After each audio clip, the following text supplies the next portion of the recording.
everybody, it's Jerry from Troups Undercoating out of the Paxinos and Elysburg area in Pennsylvania. The reason we say Paxinos and Elysburg is we have several buildings that we spray out of. It depends what time of the year, the weather conditions. If we have vehicles in a bay drying, we shuffle things around quite a bit. So we give out our exact location when we book you an appointment, and we create a slip or a ticket. We'll take your information over the phone, put it on there, and then we'll text you the address, let you know where to drop it off at. It eliminates a whole lot of confusion as to where your vehicle is supposed to go. You'll find us on Google under Troups on our old car lot along Route 61. Sometimes if the weather's bad at the parking areas at our other locations, we will have you drop the vehicle off there. We'll transport it to our spray shop, just because that way there's not a whole lot of traffic moving in and out, packing snow down, and making ice on our driveways before we get a chance to put salt down.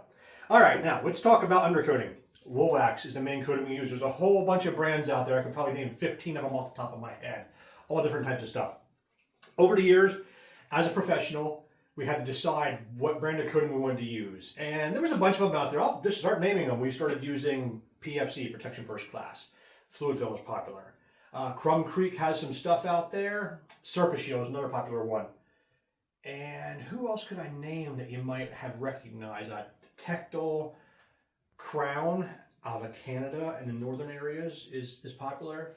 Who else would be popular out there? I've named enough of them. We sprayed them all, we used them all.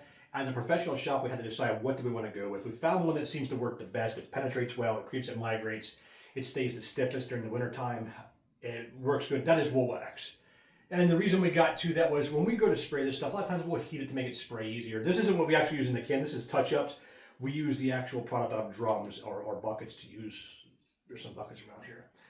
And as we heat it up, we realized that Woolwax had to take the temperatures really high on it to get it to go as thin as the rest of the product. So it told us that the quality of the product was there. That's why we went with it.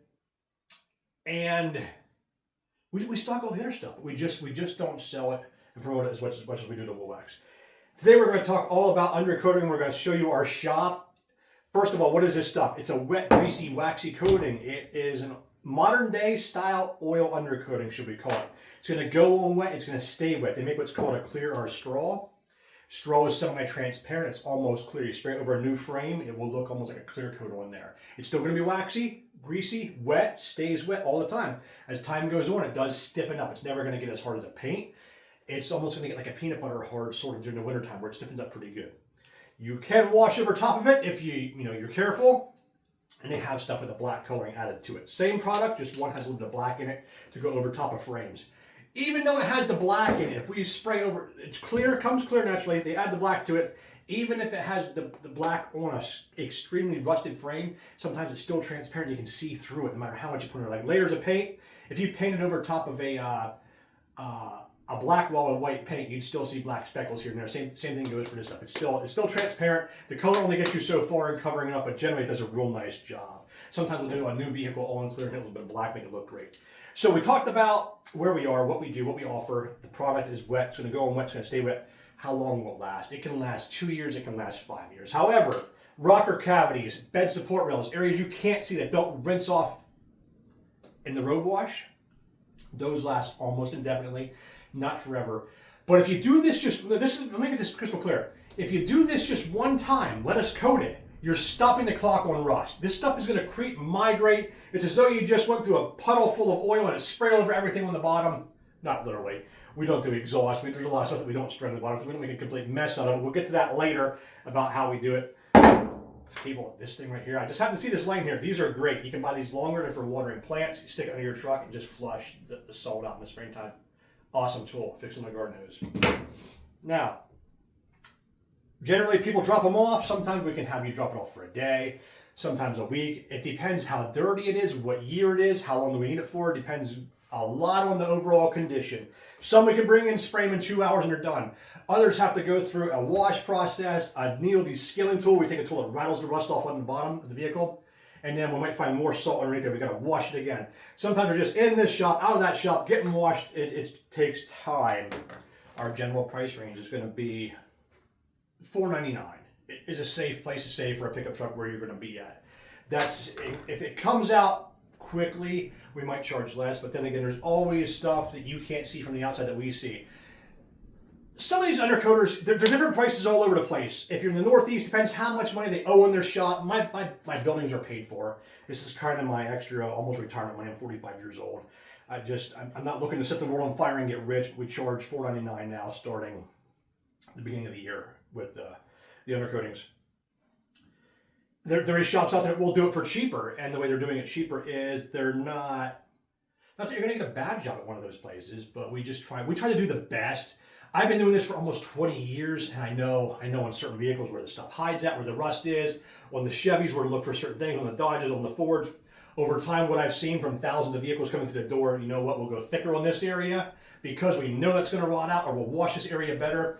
A lot of vehicles come in, and you don't realize it is the outside of the frame looks good, but inside the box frames, Chevrolet in particular, 14, 15, 16, 17, and even the newer ones, they have a box frame on. So there's Fords, so Dodge, they all have a box frame now. Dirt gets inside that frame, it can't get out. So when we do spray inside the frame, we're using a $2,500 Lemmer F1001 fogger gun, spraying left, spraying right, and we're fogging it. If you use a cheaper gun, sometimes you get too much coating inside of a frame rail and it lays in the bottom of it. Problem with it laying in the bottom of it, it collects all that dirt in there, it doesn't come out the drain holes. So it's almost an art to fogging the inside of a frame on some vehicles. And we're so experienced in this. We've seen it so many times. On my shop over there, I have 10, 11 gauge steel. We do plate things when they come in. We don't fix everything that comes to the door, but sometimes we'll drop a gas tank, we'll put a plate on a Chevy or a small area we find so that, hey, while it's here, we cleaned it up. We probably don't want to coat it until we address this area. We'll take care of that. I think I got over all the basics here real quick. I'm going to take you out into our shop and show you the different bays that we have, what goes on in each bay. I'm not actually going to show you me spraying. If I put on all my gear and the respirator and stuff, you can't hear me talk. And you do see some guys online just doing a quick generic thing. It's all for show. It's all for video. A real undercoater is wearing a respirator. He's wearing a tie-back or plastic style suit that I have around here. He's got gloves on. And you want earplugs in you. That stuff gets everywhere when you're doing it, and the rust is falling off your vehicles as you're descaling it. So any videos you see where they're sitting there talking, spraying it, it's just going to be real quick and not the real full effect. That being said, when we do have all that gear on, and you're underneath the vehicle, we're doing our best. I think we're probably one of the best shops in Pennsylvania. We really do try hard to be, number one, be the best. All that gear on, all the lighting and everything in the road, you're still going to miss a spot here and there. I'm shooting a video, damn it! I'll just start it over. I'm sorry. And here we are. I'll try and talk softer because it echoes like crazy in here. We are inside one of our spray shops, shall we say.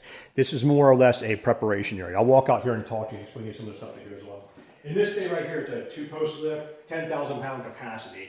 We started with a 7,000 pound, went to a 9,000 pound over there, moved up to a 10,000 pound because you're getting F350s in, F450s in. You got to have capacity to be able to take on these larger trucks, or else you're limiting yourself to doing just F-150s and smaller trucks.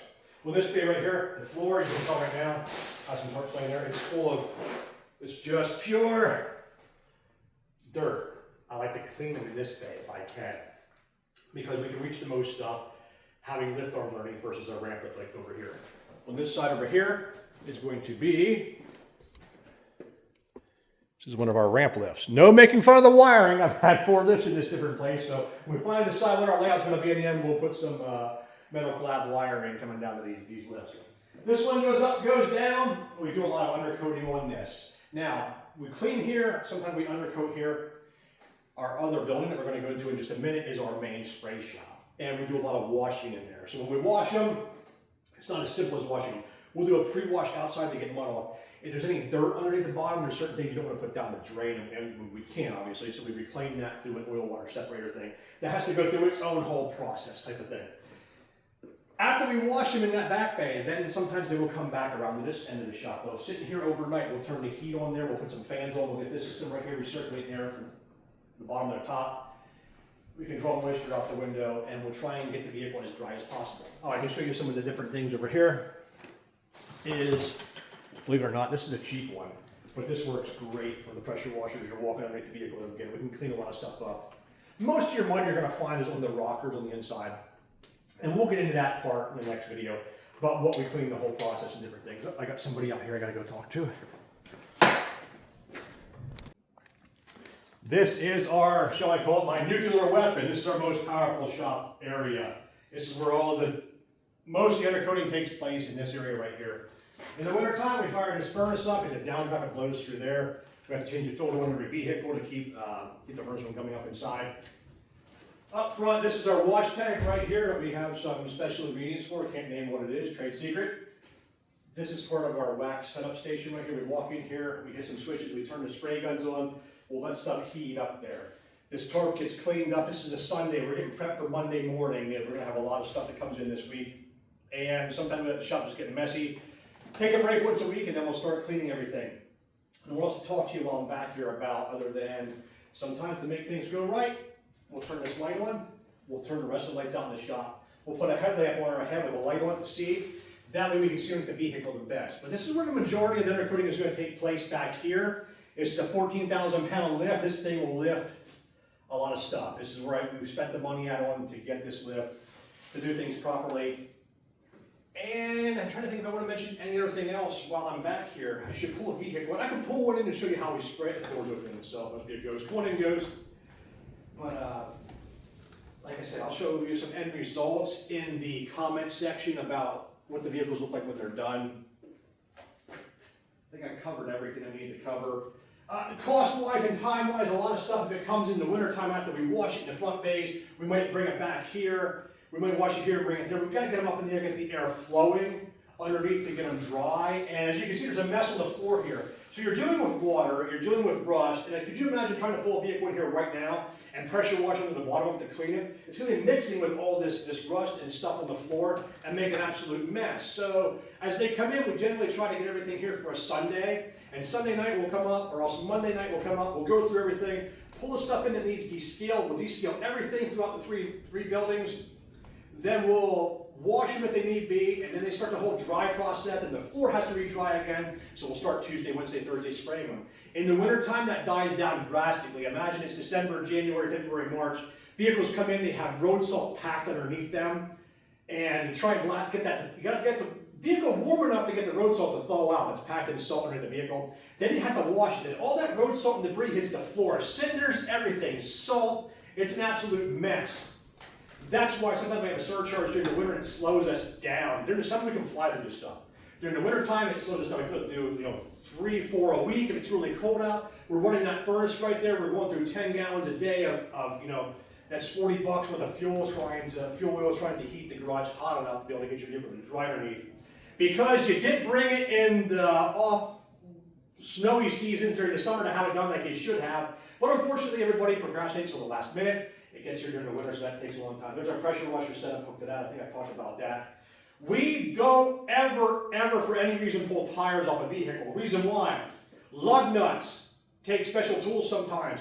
Lug nuts like the strip. Lug nuts sometimes are seized on because your mechanic looked in, saw your brakes, saw the vehicle was good enough, puts a sticker on the vehicle because he can see your brake pads.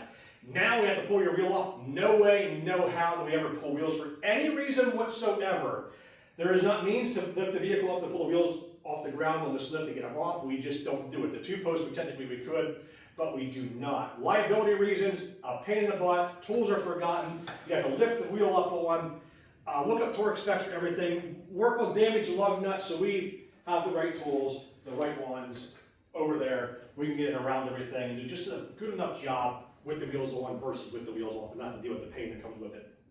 That being said, spare tires is another issue we got to talk about in one of our videos because we generally, I'm going to say it this way, we don't drop spare tires. We can get around them good enough through the holes and we can get right up against where they mount at with our special equipment we have. Our spray guns, I'll talk about that for a second. You can get involved in undercoating with a $40 spray gun, a $125 spray gun. You can spend, oh my gosh, all the systems combined here and some of the, I'll talk about something for a second. I have over in my other shop, behind the wall that you didn't see, one of the most sophisticated spray systems in the United States.